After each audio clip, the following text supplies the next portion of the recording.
Hello दोस्तों, आपका एक बार फिर से स्वागत है अपने यूट्यूब चैनल अभी क्लासेस में।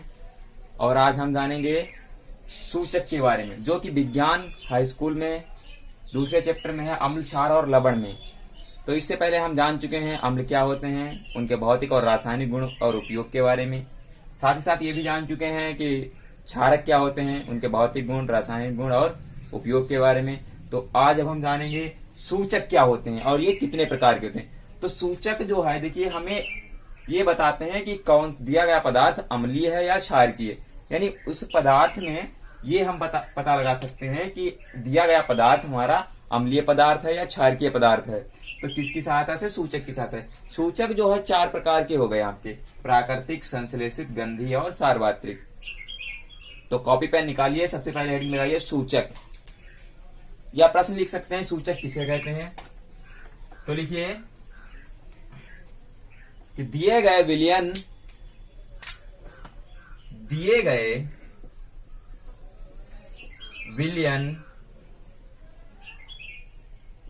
में अम्ल या क्षारक की उपस्थिति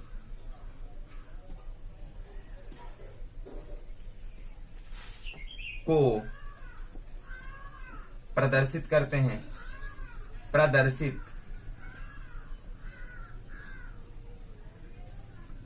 हैं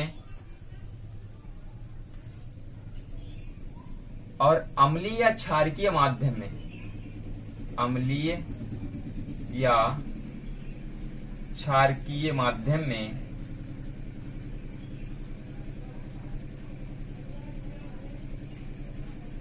इनके रंग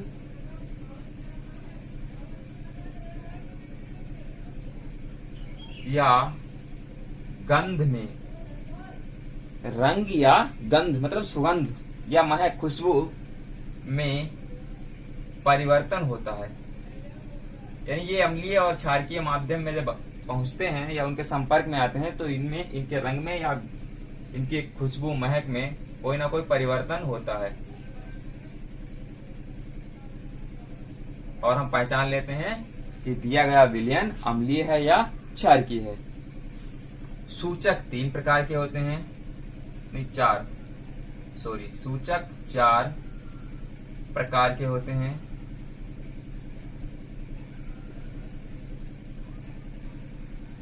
पहला प्राकृतिक सूचक,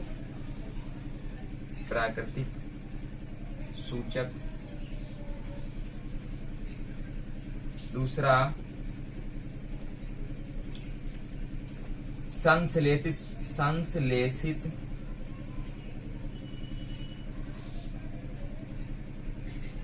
सूचक,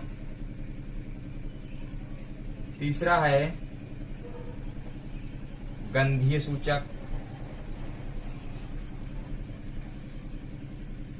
और चौथा है सार्वत्रिक सूचक।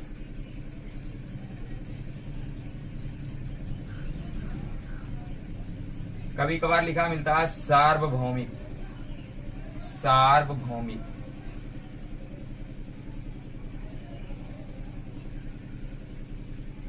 सूचक। तो पहली हेडिंग लगाइए प्राकृतिक सूचक। चारों नोट करने के बाद प्राकृतिक सूचक, और इसके अंतर्गत लिखिए कि ये सूचक प्रकृति में पाए जाने वाले पेड़ पौधों से प्राप्त होते हैं। देखिए, ये सूचक प्रकृति में पाए जाने वाले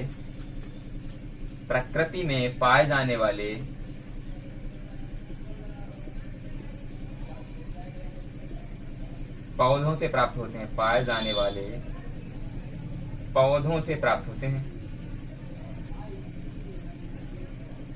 से प्राप्त होते हैं।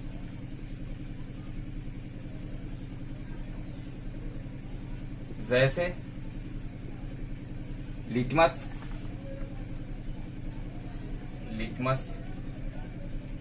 हल्दी,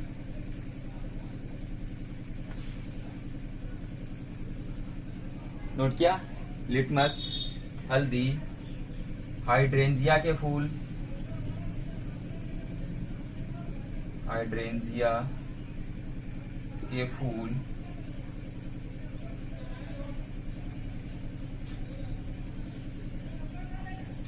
लाल पत्ता गोभी, लाल पत्ता गोभी आदि। तो ये सब लिटमस है, हल्दी है, हाइड्रेंजिया के फूल हैं, लाल पत्ता गोभी है, ये सब क्या है? प्राकृतिक सूचक हैं। और ये हमें दिए गए विलयन में अम्ल या क्षारक की उपस्थिति का बोध कराते हैं। कितना नोट किया? अच्छा, कैसे कराते हैं देखो, समझ लेते हैं।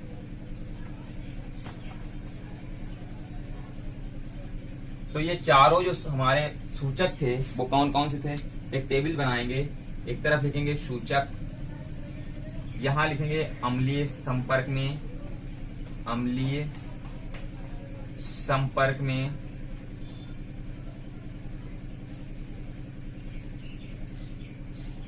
अम्लीय संपर्क में, यहां लिखेंगे क्षारकीय संपर्क में, क्षारकीय संपर्क में।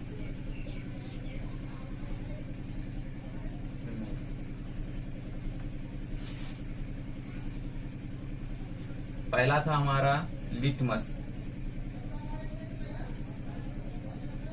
दूसरा हमने क्या लिखा था? हल्दी, तीसरा था हाइड्रेंजिया के फूल, हाइड्रेंजिया के फूल, चौथा था लाल पत्ता गोभी, लेकिन इसमें हम उपयोग करते हैं इसके रस का, तो लिखेंगे लाल पत्ता गोभी का रस। कैसे करते हैं? लिटमस को अगर अम्लीय संपर्क में लाएंगे तो ये रहेगा हमारा लाल। कैसा रहेगा? लाल। और क्षारकीय संपर्क में ये हो जाता है हमारा, कैसा हो जाता है? नीला। ठीक उसी प्रकार से हल्दी अगर अम्ल के संपर्क में आती है तो ये रहती है हमारी पीली, इसका रंग कैसा रहता है? पीला। और हल्दी अगर क्षारक के संपर्क में आ जाए तो कैसी हो जाती है? लाल। तो कैसी हो जाती है? लाल। हाइड्रेंजिया के फूल अगर अम्ल के संपर्क में आते हैं तो रहते हैं नीले, तो रहते हैं नीले रंग के, इनका रंग नीला होता है। और अगर ये क्षारक के संपर्क में आते हैं तो इनका रंग बदलकर कैसा हो जाता है? गुलाबी। तो ये गुलाबी रंग के हो जाते हैं। लाल पत्ता गोभी का रंग अम्ल के संपर्क में रहता है लाल,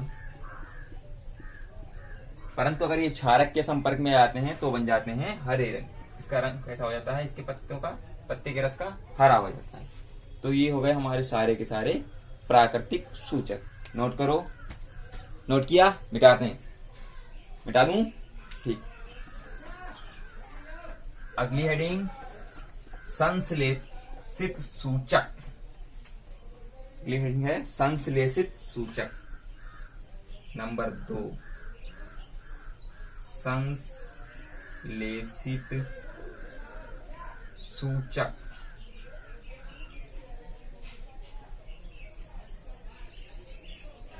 वे सूचक जो विभिन्न पदार्थों से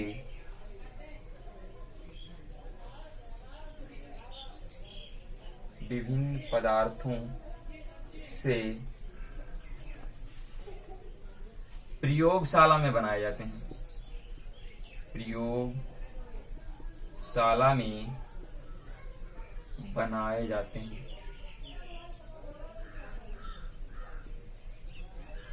ठीक है, संश्लेषित सूचक कहलाते हैं। फॉर एग्जाम्पल अगर हम देख लें तो एक हो जाएगा हमारा फेनाफ्थलीन,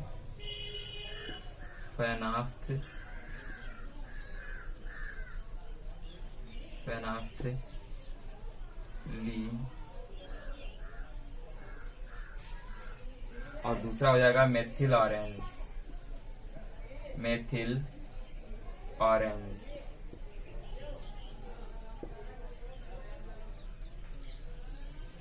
ये हो गया। अगर हम इसमें भी देखें उसी प्रकार से टेबल के अकॉर्डिंग कि किससे क्या होता है, कैसे बदलाव आता है, तो सूचक पहला हम लेते हैं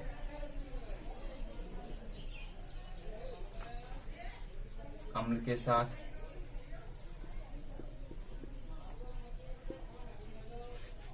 यहां देखो क्षारक के साथ, क्षारक के, ठीक है। तो पहला हमारा है फेनाफ्थेलीन, फेनाफ्थेलीन।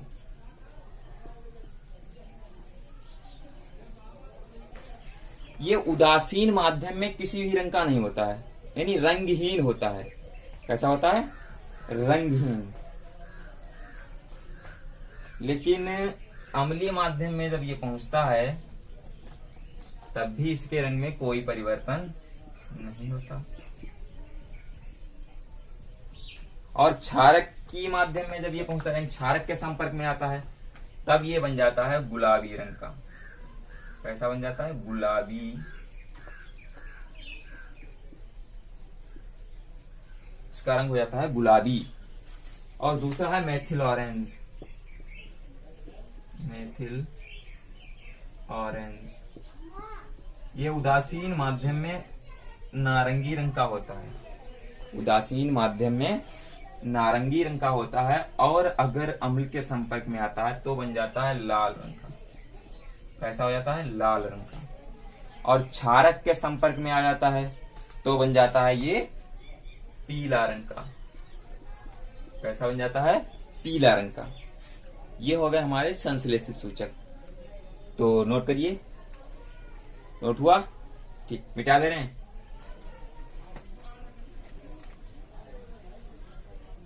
तीसरी हेडिंग लगाइए गंधीय सूचक। हेडिंग लगाइए गंधीय सूचक। गंधीय सूचक। देखिए, कुछ ऐसे भी सूचक होते हैं जो अम्ल या क्षारक के संपर्क में आकर अपनी गंध में परिवर्तन कर देते हैं, उन्हें हम गंधीय सूचक कहते हैं। यानी वे सूचक, देखिए वे सूचक जो अम्ल या क्षारक के संपर्क में आकर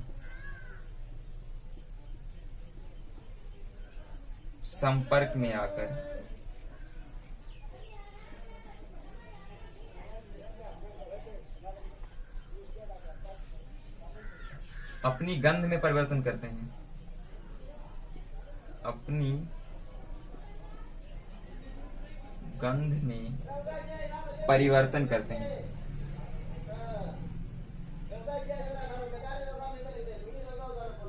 परिवर्तन करते हैं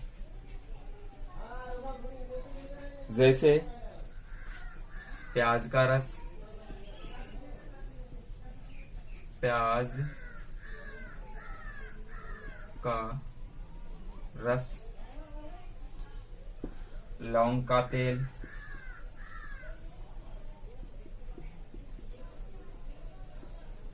आदि।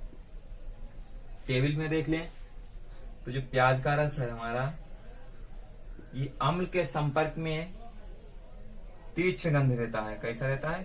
तीक्ष्ण गंध। कब? अम्लीय संपर्क में। ठीक है। और क्षारक में इसमें कोई गंध नहीं आती, कोई गंध नहीं आती। कब? जब ये क्षारक के संपर्क में हो। क्षारक के संपर्क में हो तो कोई गंध नहीं आती। ऐसे ही लौंग का तेल,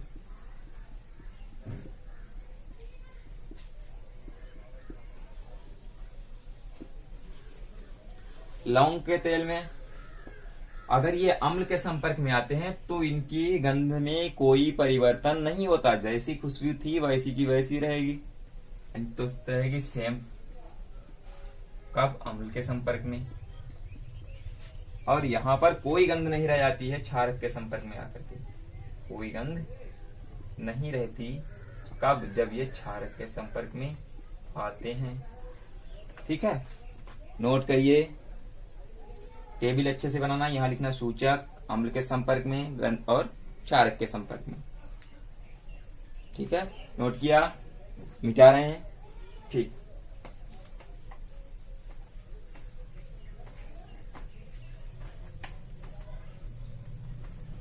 अब चौथा आता है सार्वत्रिक सूचक।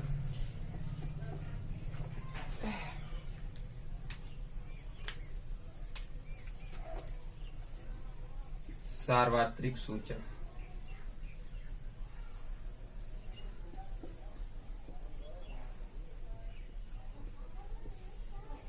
देखो, ये एक कहते हैं ना कि सार्वत्रिक, ऐसा सूचक जो सर्वमान्य हो, हर जगह मान लिया जाए, सार्वत्रिक सूचक कहलाता है। ये भी ठीक उसी प्रकार से अपनी रंगों में परिवर्तन करता है। इसका जो मेन उदाहरण है वो है पीएच स्केल, पीएच पैमाना। तो लिखते हैं कि यह सूचक किसी विलयन में H+ आयन की, यानी H+ आयन की सांद्रता को प्रदर्शित करते हैं।